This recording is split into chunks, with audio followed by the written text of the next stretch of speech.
Tony Bucks, Stefan Boxel. Welcome to the channel. In this video, we're gonna be talking about Teofimo Lopez versus Pedro Campa. American versus a Honduran American versus a Mexican. You know what I'm saying? So, you know how that's gonna play out. It's gonna be fireworks. But knowing Teofimo Lopez, the explosiveness. First fight moving up from lightweight, to 140, the junior welterweight division.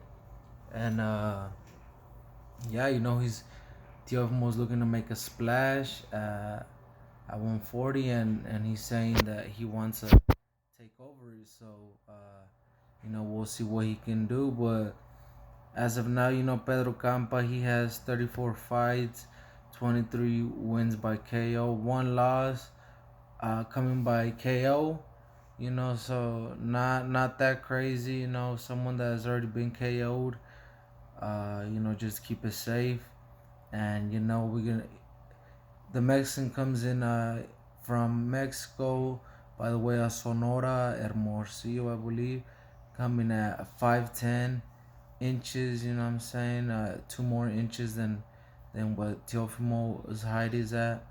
Teofimo having 17 fights, you know what I'm saying, and recently have beaten Lomachenko and having a loss to George Kambosos Jr. And Teofimo's been on a break, but then again, his fight with George Kambosos was pretty crazy, as the doctor said that he could have, had he could have died in that fight. You know what I'm saying? I don't know, because he got air somehow in by his heart and all that. That's, I don't even know what was up with that. But I mean, the boy has asthma. Teofimo Lopez has asthma, so I believe that had something to do with it. And like he said, he wasn't gonna stop.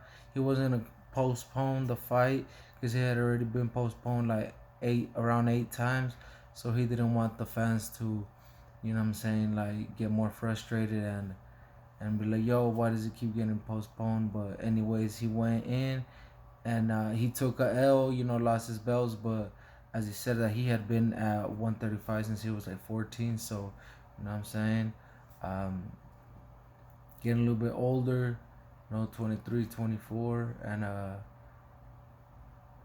And he's growing. So obviously he's if he's been at 135 since 14, obviously his body's gonna grow, and he's not gonna be able to make the weight. And as he did, you know what I'm saying, he was struggling, and could have been why he lost that fight. You know what I'm saying, versus George Kambosos. I think George Kambosos got, it was like a fluke. So I think if Tio gets a rematch with George Campos, I'm pretty sure Tio will beat him. But you know what I'm saying? We'll see if they meet in the future. But as of now, he's facing the Mexican Pedro Campa. He's been knocked out before, so he's been knocked out before. You know what I'm saying? If he had a loss that was, not a KO, well, he had not been KO'd. But I mean, they try to play it safe, like, okay, let's get this Mexican that's been knocked out before. We know we're gonna be able to knock him out, or who knows what they're thinking. But either way, every fight has to be dangerous.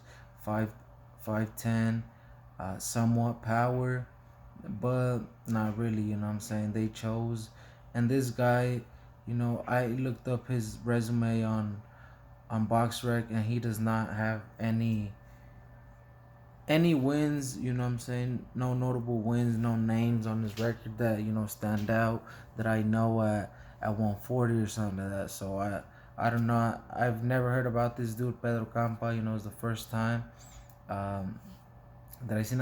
He's probably, what I'm saying, I don't know if he's fought here before in the U.S., but probably has. You know what I'm saying? But there's so many boxers now.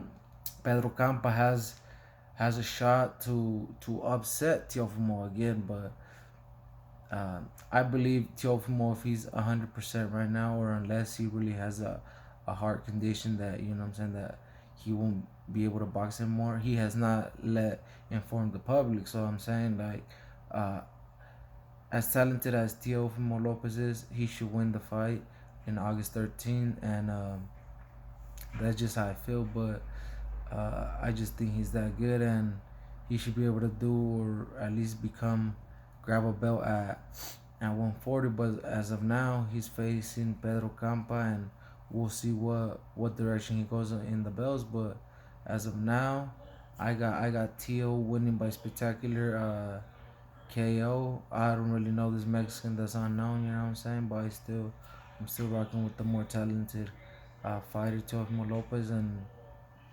that's well, nah, I won't say end of this video, because I mean, um, you know, so now we have Tio at 140, and we've had Ryan at 140, and we've had Tank at 140.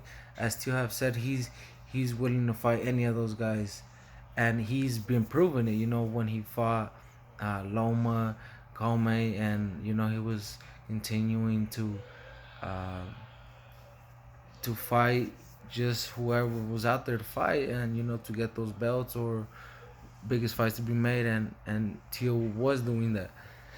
You know what I'm saying? Ryan and Tang, they're not really about that, but we'll see. You know what I'm saying? All those names, Devin Haney, he already accomplished undisputed, even if it was, you know, even though he beat the guy that beat the guy by George beating Tio, but hopefully uh, we get to see them fight each other, man, because they didn't fight each other at 135. Hopefully, you know, Tio, Devin Haney, Ryan, and Tank actually fight each other. I know, Haney and Tio are willing to fight anybody, but I don't think Ryan and Tank are willing to fight anybody. They haven't even said if they're gonna fight each other, but uh, I believe I seen somewhere Oscar De La Hoya said that they had moved on, and they probably are, man. You know what I'm saying? But it gotta be both, because I think Oscar was saying that no one in Tank's side was answering the phones and all that, but you know what I mean. Mayweather Promotions, that's how he rides. He does a lot of in-house fights, and if you don't go over to his network, he's you're not gonna be able to fight his fighters. But you know what I'm saying? Like he said to all the other fighters, to keep his fighters' name out their mouth, man. That Tank's gonna do his own thing. But I mean, if Tank's not fighting anybody good, Ryan's not fighting anybody good, I know Tio and Devin Haney will. So you know, no matter what, at least they're gonna give us good fights, and those other fighters, they can continue to fight nobodies. But I mean, you know, we'll see who's gonna chase greatness. But I mean, Devin Haney and Tio already accomplished a lot have not. So we'll see what they continue to do, man. But you know what I'm saying? Like I said, I got Tio take over, KOing Pedro Campas, the Mexican, and even though, you know, I would like to see the Mexican win, but I just believe Tio was the more talented fighter, and he's gonna win this fight coming August 13th. So that's that, man. Don't forget to like, comment, subscribe, and you know, show love to the channel. Till next time.